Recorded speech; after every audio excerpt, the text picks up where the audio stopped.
estamos en uno de esos lugares de Soria que respira cultura, como es el Casino, donde semana tras semana se realizan presentaciones, conciertos, todo lo relacionado con esta faceta tan bonita de nuestra cultura.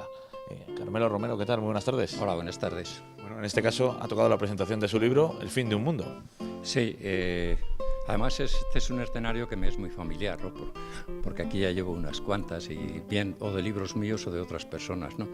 Y además quiero aprovechar para decir que me gusta mucho que precisamente el Casino haya recuperado desde hace ya un tiempo, desde hace bastante tiempo, pues parte de aquella gran actividad cultural que hubo sobre todo aquí en la Soria del primer tercio del siglo pasado, del siglo XX.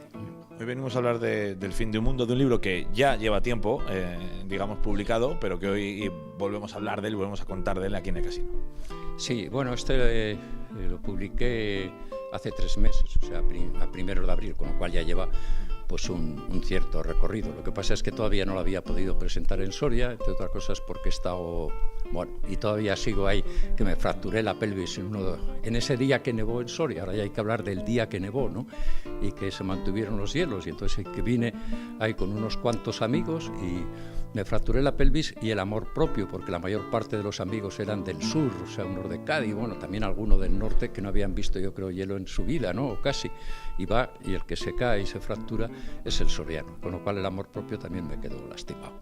Hablando de que ahora, por ejemplo, el día que nieva en Soria, decimos ha nevado un día en Soria, viene bien para hablar del fin de un mundo, ¿no? Que habla de esa vida rural, del paso del tiempo y de cómo van cambiando las cosas a través de la visita precisamente de una persona de ciudad a un pueblo.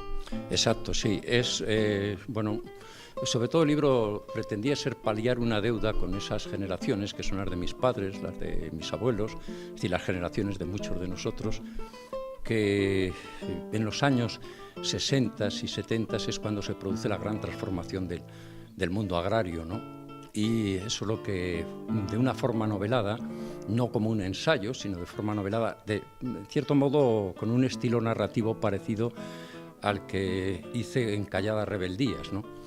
Las efemérides del tío cigüeño, bueno, que es un libro que se sigue se lo publiqué va a hacer 30 años y se sigue vendiendo y se sigue leyendo, cosa que me satisface muy mucho, ¿no? Entonces es una forma parecida, digo, en el enfoque, para no hacerlo ensayo, sino, como decía, de forma novelada, pero en este caso ambientado no en la España de la Restauración como aquel, sino en esa España de la dictadura franquista, viendo los antecedentes de las formas de trabajo agrario para ver esas grandes transformaciones en los años 60 y 70. Una transformación que, si llevamos a Soria y a su provincia, ha ido despoblando, ¿no? Precisamente estas zonas, y se han ido incluso dejando atrás esos trabajos agrarios que eran esenciales en esa época. Sí, bueno, eran unas formas de trabajo, o sea, lo que se cambió esencialmente es también la forma de trabajo, ¿no? Del arado romano, fijémonos en el término porque nos lleva también a la propia epopeya numantina, ¿no? Pues del arado romano, incluso las formas de casa, de comunicaciones entre las personas, prácticamente, o en lo sustantivo al menos, no se habían cambiado a lo largo de un par de milenios. Y sin embargo, en un par de décadas, la transformación es profunda. Por eso es el fin de ese mundo, sobre todo de ese tipo de mundo agrario, de esa forma de trabajo, que esa ya desaparece por completo, la mula, la hoz, el trillo de pedernal, etcétera, etcétera, ¿no? Y todo lo que ello conlleva de esas formas de trabajo. Junto con ello, bueno, para transformar eso será la mecanización, la concentración parcelaria, etcétera, ¿no? Y junto con ello se irá produciendo eso, lo que yo en un capítulo llamo el desplome, ¿no? Es decir, el vaciamiento de esos pueblos en buena medida, que no es solo Soria, sino esencialmente toda la España interior. Pero el fin del mundo, el fin de ese mundo es el fin del mundo agrario tradicional, con todo lo que ello conlleva. Me gusta la premisa de que alguien de ciudad visite a ese pueblo, ¿no? Y que, hablando por ejemplo del arado romano, del trillo, que son términos que precisamente mucha gente en ciudad incluso todavía desconozca a día de hoy.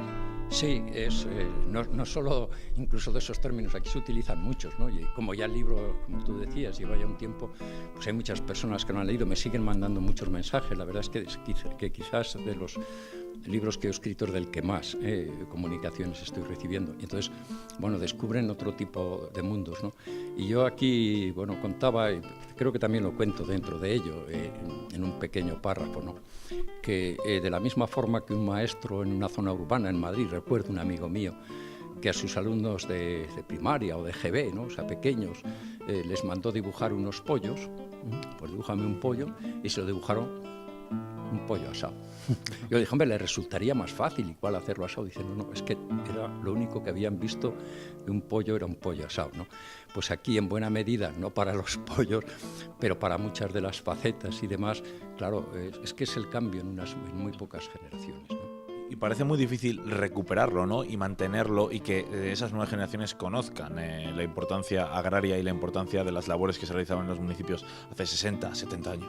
Bueno, recuperarlo es imposible, eso está claro. Y además yo creo que, y recuperar esas formas de trabajo ni sería ni conveniente, y eso es imposible además, ¿no? Es decir, eso queda en los recuerdos y demás, como una forma de mundo sin añoranza. En el libro no hay añoranzas a ese mundo. Suele dominar mucho la añoranza, pero es más una añoranza urbanita, porque es desconocer ese mundo. Y yo creo que fundamentalmente ese tipo de vida que ya has pasado, lo que necesita es comprensión y respeto, no añoranza. Se añora, o quien lo añora es porque no lo ha conocido, porque no es ese mundo idílico de unas vaquitas pastando en el monte, o el labrador echando así serenamente las semillas sobre la tierra, o el rezo del ángelus. No, ese mundo es duro y por lo tanto eso no se recupera. Otra cosa es el tema rural, pero será ya de otras formas y demás, y que estos pueblos, al fin y al cabo, digo, la mayor parte de los de la España interior, se construyeron y fueron hechos por el ser humano precisamente a 4 o 5 kilómetros de distancia, porque es la distancia para las mulas y para las abarcas que iban para poder ir a trabajar pues prácticamente en el día y poder volver. Entonces ese tipo de pueblos ya no tiene ese tipo de sentido, porque lógicamente toda la mecanización y todo lo que conlleva lo ha transformado profundamente. Sin añoranza, reitero, pero con profundo respeto. Pues todo esto está en esa novela, El fin de un mundo. Decías, novela, y dices, me han escrito más que nunca. Es que el formato novela parece que llega más al público, ¿no? Sí, pero lo que pasa es que había escrito también otras novelas, como te decía, El Calladas Rebeldías, porque bueno, pues he procurado ser polifacético, ¿no? O sea, siendo historiador, pero al mismo tiempo a mí el cuidar el estilo y el estilo literario siempre me ha parecido esencial, también cuando escribo historia, ¿no?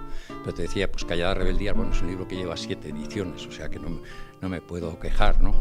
O El diputado Pardo Bigoz, o La historia más bella. Pero más reacciones, digo así, inmediatas, que creo que no hay un día que no reciba un mensaje o en el móvil o en el ordenador, vamos, que decir, en el correo electrónico. Creo que no ha habido un día que no haya recibido un mensaje de alguien, y en ocasiones yo pensaba que iba a llegar más a la gente mayor. Bueno, de hecho he dedicado libros a una persona, por ejemplo, que cumplía 100 años, a varios de 90, incluso esa persona lo había pedido, porque se había enterado del libro y lo había pedido, cosa que me satisface, que no es habitual firmar libros para personas de 100 años, ¿no? Pero también a gente joven, porque muchos han dicho que estaban descubriendo, bueno, cosas que habían oído, algunas parcelas de sus abuelos, etcétera, y que lo estaban descubriendo aquí, con lo cual se convierte en un libro muy interfamiliar, ¿no? O sea, es decir, de abuelos, padres e hijos más jóvenes, ¿no? Pues muchas gracias, Carmelo Romero, por contarnos un poquito de este libro, El fin de un mundo. Pues y muchas gracias a vosotros, y animaros a que lo leáis y si es posible. Muchas gracias.